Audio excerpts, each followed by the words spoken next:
idan zan hau sama ta 7 in sa tsani in zunguro kuɗi ko to kwaran kwatsa sai na nufi 150. Likita gabji babban goro sai magogin karfe tsantsatsagaryen husuma tare da takaddama a gidan Alhaji ba ruwanka.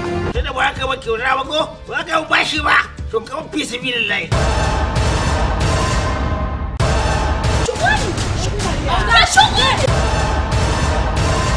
Autar mama. Kishiya da kishiya ne amma ba sa jituwa. Ita uwar gidan tare da ƴaƴayenta sun sa abokiyar zaman nata a gaba. Ba sai taɓa yiwu ba a fito daga cikin daki a fito ba mai bacci.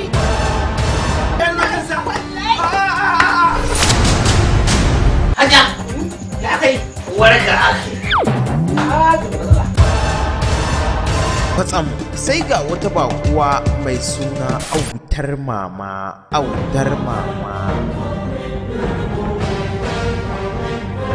Faɗowar auta ta yi arangama da daidai da ita. Alhaji kai ba kai ba. Ai wallahi tallahi ba ku isa ba. A gabana za a yi ciniki na.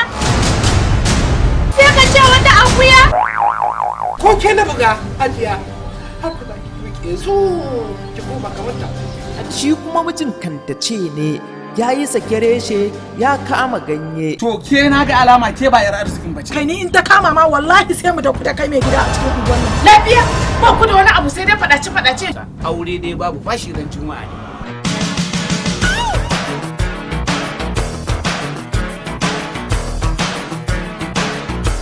Yaya ne da ƙanwarsa ciwon ya gagari iyayen nasa. Wannan abu dan Allah ta me ya kama ne? A ce yara taru ku ta shaye-shaye ba ku da aiki. Kuma a anguwa a ce ba wanda zai muku fada. Ita kuma ƙanwar ta gagaruwan nata. Wallahi ta sace mama domin shaye-shaye dai. To aljanna fa ne farki bai wuce taku bi in shiga ba. Autar mama.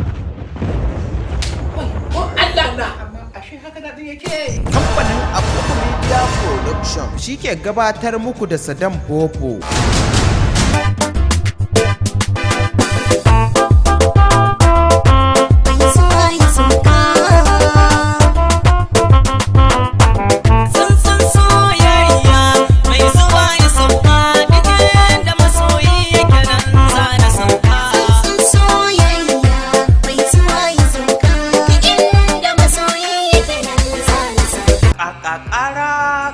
Ga barawo ga mai kaya. Yau sai dai ka kwana a waje. Allah ki wanda miki buri auta. Wannan gagarumin shirin yana ɗauke da abubuwan al'ajabi.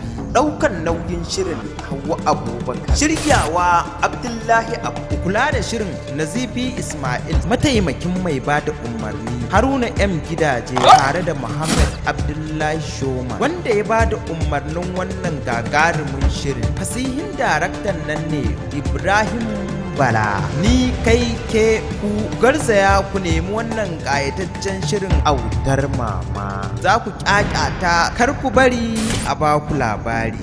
Autar mama.